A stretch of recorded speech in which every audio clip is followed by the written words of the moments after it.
She announced, "You're not in my league financially, not husband material." In front of her entire party, I replied, "You're right," texted one message, and finished my drink. Minutes later, when the helicopter touched down, I'm Atlas, 28, and I've been running a tech company in Austin for the past 4 years. Nothing flashy, just enterprise software solutions that somehow turned into a $50 million business. We help companies manage their data infrastructure. Not exactly cocktail party conversation, but it pays the bills, and then some. The thing is, I learned early that money changes how people see you, usually not in ways that help you figure out who they really are. I'd dated a few women in my early 20s who suddenly became way more interested once they learned about my financial situation. It left me wondering whether they wanted me or my bank account. So when I met Juniper 14 months ago, I decided to try a different approach. Keep the wealth quiet, see what kind of person she was when she thought I was just another software guy making decent money but nothing spectacular. I met her at Radio Coffee on South Lamar. She was there every Tuesday and Thursday afternoon, books spread across this corner table, studying for her business degree finals at UT. I'd been going there for months, working on my laptop, and we'd made eye contact a few times. Finally worked up the nerve to ask if she needed a coffee refill. She was gorgeous, obviously, but also sharp as hell. We talked for 3 hours that first afternoon about everything from Austin's growth problems to her family's history in the city. Her great-grandfather had been some cattle baron back in the day, and her family still had serious money. Old Austin money, the kind that comes with social expectations and country club memberships. From day one, I could tell she was trying to figure out my financial situation. Not in a gold digger way, exactly, but like someone who'd grown up around wealth and was accustomed to categorizing people by their economic status. When I picked her up for our first real date in my Toyota Camry, I saw her glance at it with this subtle expression I couldn't quite read. "Nice car," she said, but the tone suggested she was being polite. I'd deliberately chosen the Camry over the BMW sitting in my garage at home.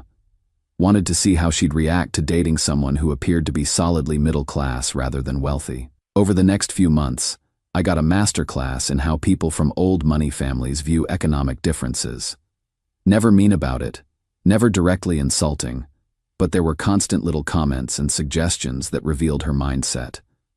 "There's this amazing restaurant in Westlake, but it's probably pretty expensive," she'd say when suggesting dinner plans. "My dad might be able to introduce you to some people in tech who could help with your career," she'd offer, assuming I needed networking assistance. "I love that you're so practical about money," she said once after I suggested we split an expensive dinner bill.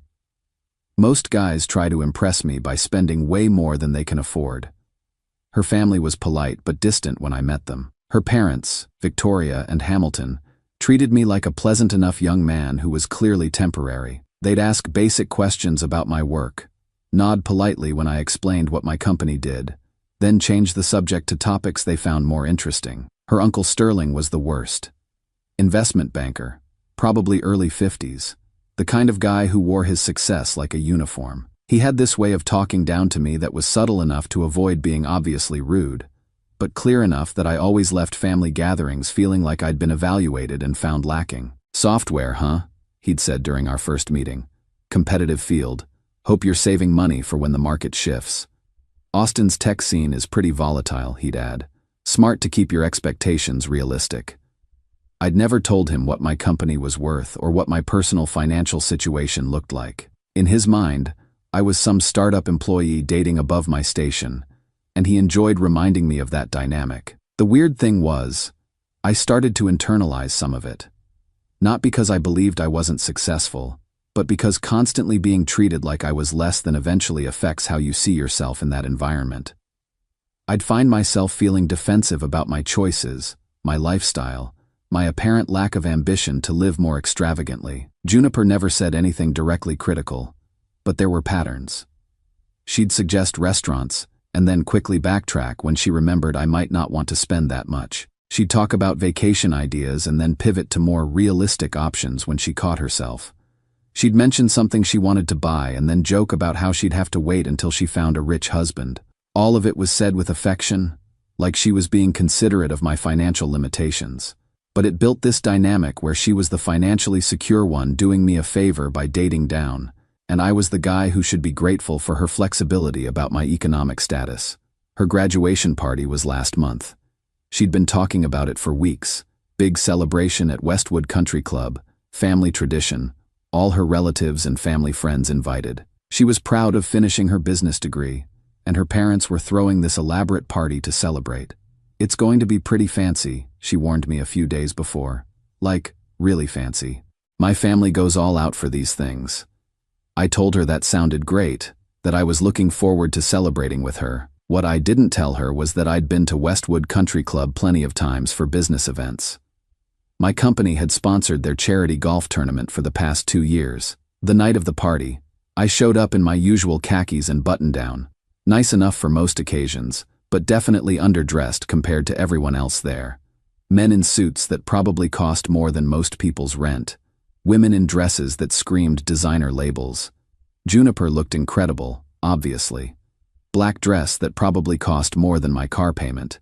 Hair and makeup professionally done. She introduced me around to her relatives, and I could see them sizing me up, trying to place me in their social hierarchy. "This is Atlas," she'd say. "He works in software. Not he runs a company, or he's an entrepreneur. Just, he works in software, like I was someone's employee rather than someone's boss." The party was everything you'd expect from old money Austin families. Catered dinner with multiple courses, open bar with top-shelf everything, live music from some local jazz quartet. Probably cost more than most people make in a year. I spent the first hour making small talk with her relatives, most of whom seemed pleasant enough but clearly weren't particularly interested in getting to know me. The conversations were polite but surface level, the kind of interaction you have with someone you expect to never see again. Sterling held court near the bar, telling stories about his latest investment successes to anyone who'd listen. When he spotted me, he waved me over with this patronizing smile. "Atlas, good to see you again. How's the software business treating you?" "Can't complain," I said, staying busy. "That's the spirit. Keep grinding. Maybe you'll work your way up to management eventually." A few of his friends chuckled at that, like the idea of me advancing beyond my current station was mildly amusing. "Economy's tough for young people these days," Sterling continued. "Important to have realistic expectations about what kind of lifestyle you can afford." I nodded politely, but something about the way he said it felt different than usual. More pointed, more public. Like he was establishing something for the benefit of the group. That's when things started to shift. Juniper had been drinking steadily throughout the evening, getting more animated and confident as the night went on. Around 10 o'clock, I was standing near the bar talking to one of her cousins about Austin's startup scene when she approached us. "Atlas," she said, her voice carrying in a way that made nearby conversations pause. "I think we need to talk." The tone was wrong, public breakup wrong. I could feel people starting to pay attention. "I've been thinking about us, about our future, and I just don't think this is working anymore." More conversations were stopping now. Her family members were turning to watch what was happening. "We're in different places financially. We have different goals, different expectations about life." She was louder now, either from the alcohol or from wanting an audience for whatever point she was trying to make. "I need to be with someone who can match my ambition, who can provide the kind of life I want to build." The humiliation was intentional. She wasn't just breaking up with me, she was doing it publicly, in front of her entire family, making sure everyone understood that I wasn't good enough for her standards. "Good luck affording dinner without my dad's help," she added, which got a few uncomfortable laughs from her cousins. The cruelty of that comment hit me like a truck. Not just the words, but the fact that she'd said them in front of people, like my financial limitations were entertainment for her family. That's when Sterling walked over, clearly enjoying the show.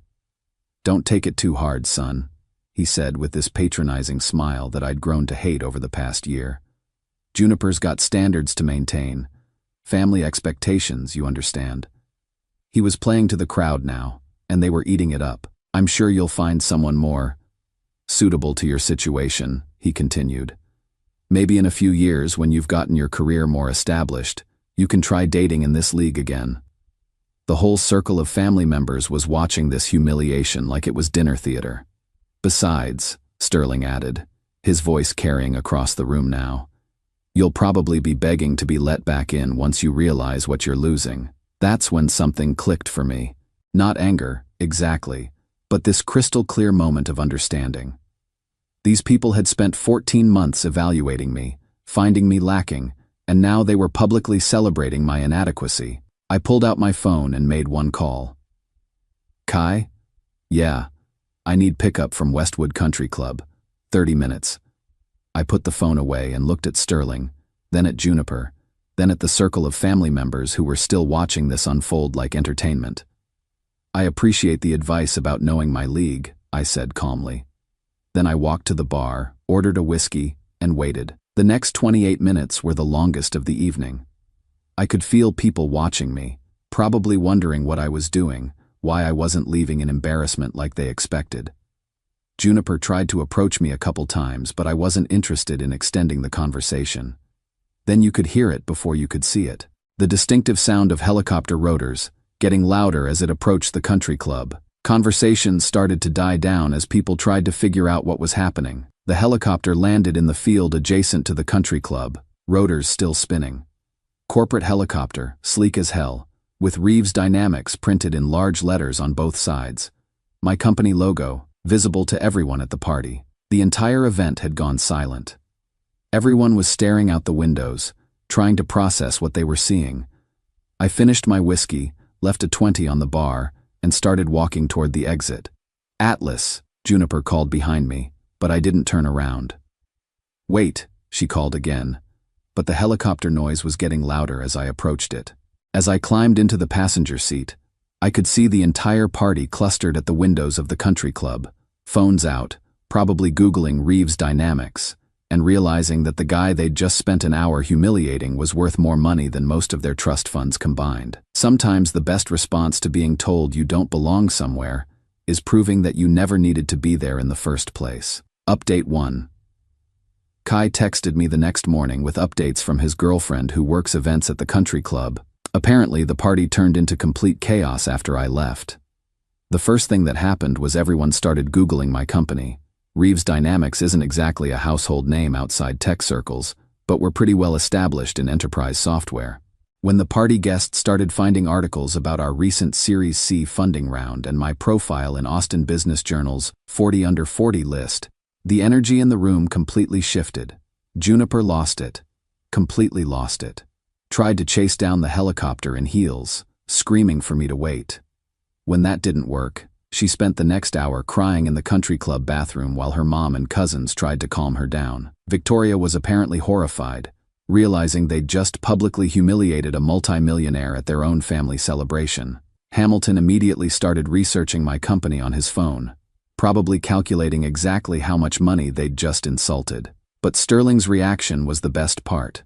He'd been holding court all evening, introducing himself to people as the uncle who put that gold digger in his place. Problem was, several of the guests were Austin business people who recognized my company name and knew exactly who I was and what I was worth. By the end of the evening, word was spreading through the party that Sterling Blackwell had just publicly humiliated one of Austin's more successful young entrepreneurs. Not a great look for someone whose career depends on networking and business relationships. The real kicker was social media. Someone had filmed the helicopter pickup, and it went viral locally within hours.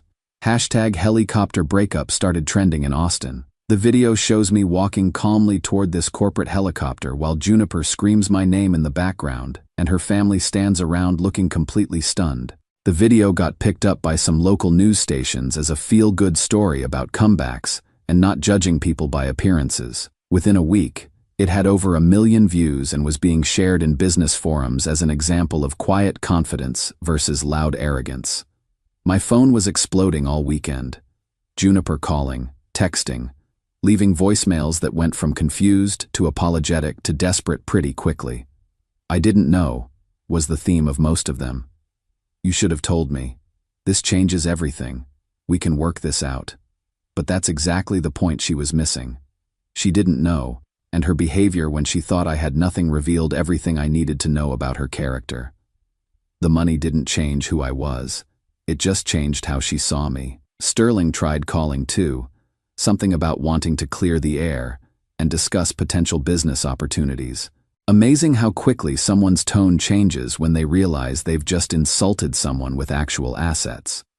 The best text came from her mom. Atlas, I hope you can forgive our family's behavior. We'd love to have you for dinner this week to properly welcome you to our circle. Welcome me to their circle. After 14 months of treating me like a charity case, I spent the weekend at my actual place, the penthouse downtown that I'd never brought Juniper to, just processing how differently they were all treating me now that they knew the truth. Not because I'd changed at all, but because their perception of my value had shifted completely. That told me everything I needed to know about what our relationship had actually meant to them. Update 2. It's been 6 weeks since the graduation party, and Juniper has launched what can only be described as a full-scale campaign to get me back. The desperation is honestly hard to watch. She started by showing up at my office building, waiting in the lobby with coffee and apologies. My assistant had to call security twice before I told them to just not let her upstairs anymore. She's tried everything from tearful apologies to angry confrontations about how I lied by omission about my wealth. You made me look like a fool, she said during one particularly dramatic lobby visit that half my employees witnessed. How was I supposed to know you were actually successful? You drove a Toyota. That's the part she still doesn't understand. I wasn't hiding my success to trick her. I was living modestly to reveal her true values. The fact that she feels foolish says everything about why she was with me in the first place. Her family has doubled down on reconciliation efforts. Hamilton has called 4 times wanting to discuss investment opportunities with my company.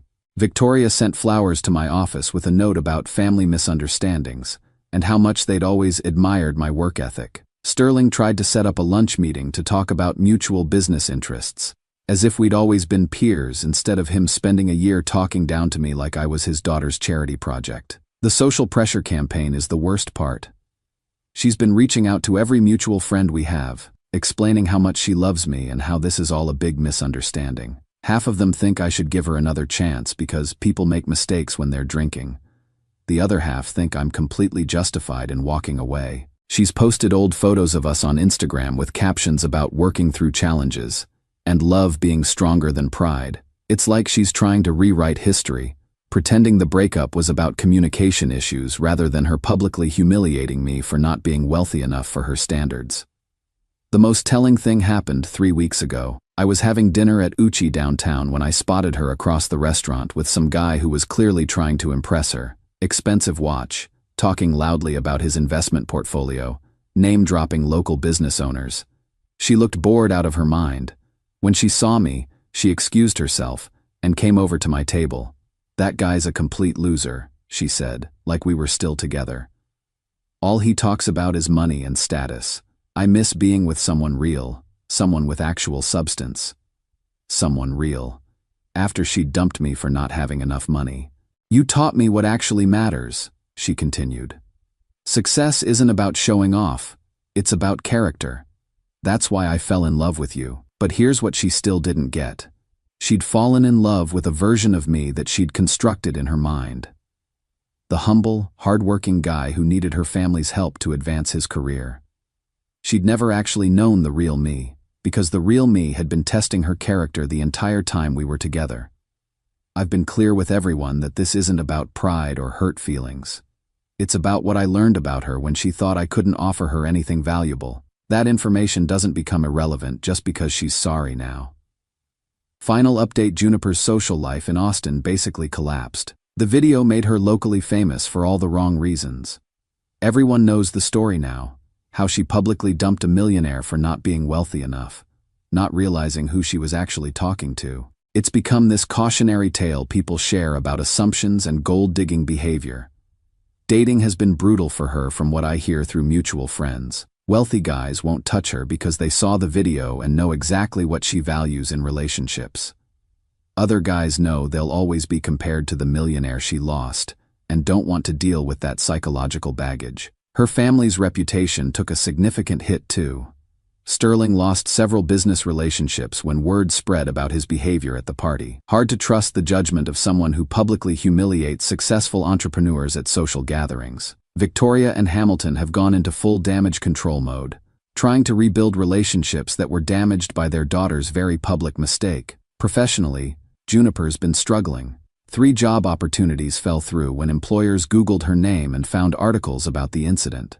Austin's business community is smaller than people think, and this story has become part of local business folklore. Meanwhile, my company went public 4 months ago. We're now valued at just over $200 million, and I ended up on Forbes' 30 Under 30 list for enterprise software innovation. The success feels completely earned because I built it without using wealth as a social crutch. I'm seeing someone incredible now.